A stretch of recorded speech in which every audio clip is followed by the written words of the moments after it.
इज़ा क़ालल मुअज़्ज़िन अल्लाहु अकबर अल्लाहु अकबर, जब मुअज़्ज़िन कहे अल्लाहु अकबर फ़क़ूलू अल्लाहु अकबर, तो तुम भी कहो अल्लाहु अकबर। व इज़ा क़ालल मुअज़्ज़िन अशहदु अल्ला इलाहा इल्लल्लाह, जब मुअज़्ज़िन कहे अशहदु अल्ला इलाहा इल्लल्लाह, तो तुम भी कहो अशहदु अल्ला इलाहा इल्लल्लाह। जब मुअज़्ज़िन कहे अशहदु अन्ना मुहम्मदर रसूलुल्लाह, तो तुम भी कहो अशहदु अन्ना मुहम्मदर रसूलुल्लाह। जब मुअज़्ज़िन कहे हय्या अलस सलाह फ़क़ूलू ला हौला वला कुव्वता इल्ला बिल्लाह, जब मुअज़्ज़िन कहे हय्या अलस सलाह, तो तुम कहो ला हौला वला कुव्वता इल्ला बिल्लाह। जब मुअज़्ज़िन कहे हय्या अलल फलाह, तो तुम कहो ला हौला वला कुव्वता इल्ला बिल्लाह। जब मुअज़्ज़िन कहे अल्लाहु अकबर, तो तुम भी कहो अल्लाहु अकबर। जब मुअज़्ज़िन कहे ला इलाहा इल्लल्लाह, तो तुम भी कहो ला इलाहा इल्लल्लाह। देखिए, मुअज़्ज़िन अजान दे रहा मस्जिद में, हम चाय पी रहे हैं होटलों पर। अल्लाह के नबी क्या फरमाते हैं? जन्नत में जाना चाहते हो तो ये अमल करो, मुअज़्ज़िन जो कहे वही तुम कहो। सिर्फ हय्या अलस सलाह और हय्या अलल फलाह पर ला हौला वला कुव्वता इल्ला बिल्लाह पढ़ो। और जब वो आज़ान दे चुके, जब उसकी आज़ान ख़त्म हो जाए, तो तुम ये दुआ पढ़ो, अल्लाहुम्मा रब्ब हाज़िहि दावति ताम्मा वस्सलातिल क़ाइमा आति मुहम्मदनिल वसीला वल फ़ज़ीला वबअस मक़ामम महमूदा अल्लज़ी वअदतह। जिसने ये दुआ पढ़ ली, मुअज़्ज़िन के आज़ान देने के बाद जिसने ये दुआ पढ़ी, हुल्लत लहू शिफ़ात यौमल क़यामा, क़यामत के दिन अल्लाह रब्बुल आलमीन की जानिब से इस आदमी के लिए शिफ़ात करना मेरे लिए हलाल हो जाएगा। ये जहन्नम के दरवाजे पर भी खड़ा होगा, मैं इसको जहन्नम के दरवाजे से खींच कर ले आऊँगा। अल्लाह मुझे इस बात की इजाज़त देगा कि मैं इसकी शिफ़ात करूँ, सिफारिश करूँ, और इसको जहन्नम के दरवाजे से भी खींच कर मैं जन्नत में ले जाऊँगा और दाखिल कर दूँगा। यानी इस आदमी के लिए सिफारिश करना मेरे लिए हलाल हो जाएगा। अब आप अंदाज़ा लगाइए, अज़ान के कलमात दोहराना है और ये दुआ पढ़ना है, और हमारे लिए अल्लाह के रसूल सिफारिश करने के लिए तैयार हैं। ये जन्नत में जाने का एक रास्ता है। एक सहाबी अल्लाह के नबी के पास आए। अब तो इतनी चीज़ें हो गई कि हम किसी को खड़ा करके पूछे कि कितनी है तो कोई नहीं बता पाएगा। अब तो हमें भी सोचना पड़ेगा हम कितनी बता चुके हैं। एक सहाबी अल्लाह के नबी के पास आए, कहा दुल्लनी अला अमलिन इज़ा अमिलतुहु दखलतुल जन्नह। एक ऐसा अमल बता दीजिए कि जिसको मैं करूं और करते ही जन्नत में दाखिल हो जाऊं। अल्लाह के रसूल, ऐसा अमल बताओ जिसको मैं करूं और जन्नत में दाखिल हो जाऊं। तो अल्लाह के नबी ने उसको क्या फरमाया? ताबुदुल्लाह, एक अल्लाह की इबादत कर, तुकीमस सलातल मफरूज़ा, फर्ज नमाज की, तुकीमस सलातल मकतूबा, फर्ज नमाज की हिफाजत कर, उसको पढ़, वतूतियज ज़कातल मकतूबा, और जो ज़कात तेरे ऊपर लिख दी गई है तू उस ज़कात की अदायगी कर, वतसूम रमज़ान, रमज़ान के पूरे महीने के रोज़े रख, तहज्जुल बैत, और हज कर, खाने काबा की ज़ियारत कर, हज कर, तदखुलुल जन्नह, तू जन्नत के अंदर दाखिल हो जाएगा। लीजिए कितना आसान रास्ता बता दिया अल्लाह के नबी सल्लल्लाहु अलैहि वसल्लम ने। ये जन्नत में जाने वाला रास्ता है, और जन्नत में जाने वाले रास्ते अल्लाह के नबी बतला रहे हैं। आइए, ये हमारी माँ बहनें आई हैं, इनको भी जन्नत में जाने का एक रास्ता बता दूं। बैठ जाओ भाई, मत उठो सामने से। एक भी रास्ता निकल गया तो क्या करोगे? सुनिए, बहुत अच्छा, माँ बहनें आई हैं, सुन लो। अय्युम अमरातिन इज़ा सल्लत खम्सहा वसामत शहरहा व अहसनत फरजहा व अताअत बालहा फलतदखुल मिन अब्वाबिल जन्नति शात। ये चारों चीजें औरतों के लिए बताई जा रही हैं। जो औरत 5 वक्त की नमाज पढ़ ले, पाबंदी के साथ 5 वक्त की नमाज पढ़ती हो, वसामत शहरा, रमजान के पूरे महीने के रोजे रखती हो, वह अहसनत फरजा, अपनी शर्मगाह की हिफाजत करती हो, बेहुदा कपड़े न पहनती हो, कपड़े लूज हो, ढीले ढाले हो, चुस्त ना हो, उसके जिस्म का बना और कसावट दिखाई न देती हो, ढीले ढाले कपड़े पहनती हो, वह अताअत बालहा, और अपने शौहर की इताअत व फरमा बरदारी करती हो, अपने शौहर की सेवा में, अपने पति की सेवा में कमी न करती हो।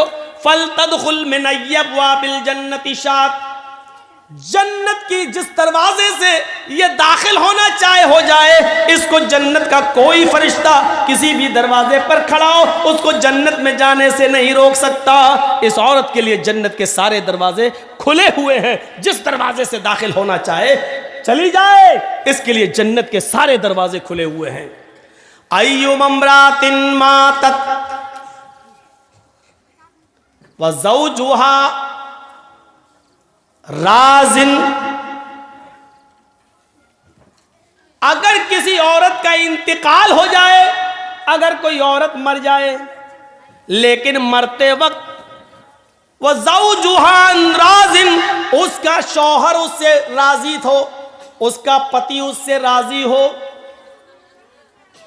जो औरत इस हाल में मरी हो कि मरते वक्त उसका पति उससे खुश था, मरते वक्त उसका पति उससे राजी था, दखलतिल जन्नह, तो अल्लाह ताला इस औरत को जन्नत के अंदर दाखिल करेगा।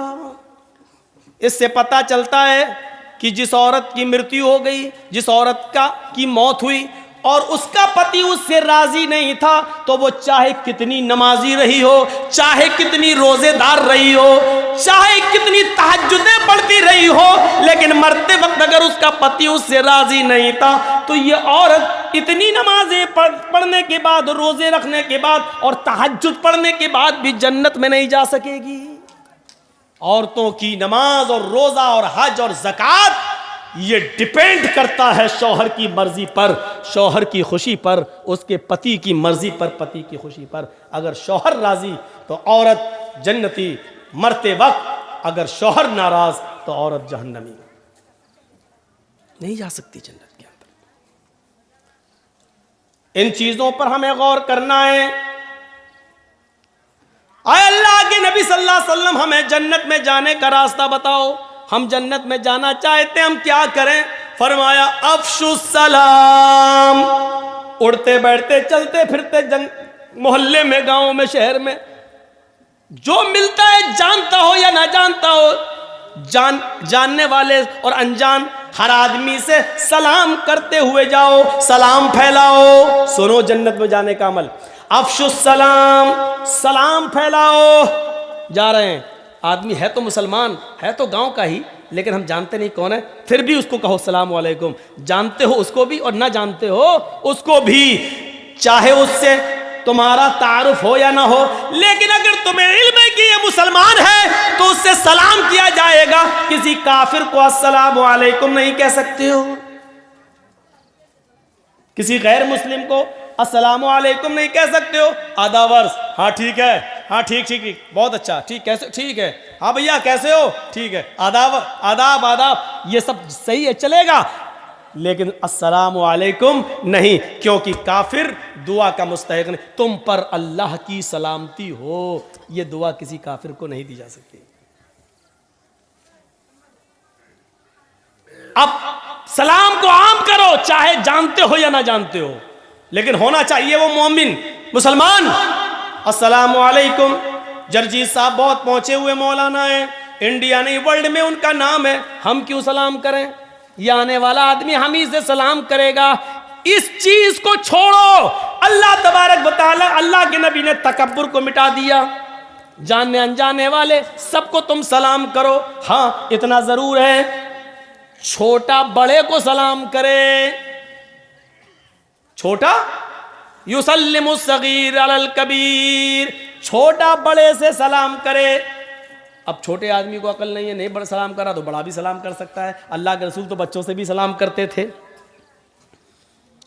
तो पहली चीज सलाम के उसूल समझ लो, हमेशा छोटा आदमी बड़े को सलाम करेगा, लेकिन अगर छोटा सलाम नहीं कर रहा है तो बड़ा सलाम करने में पहल कर सकता है, कोई हर्ज की बात नहीं।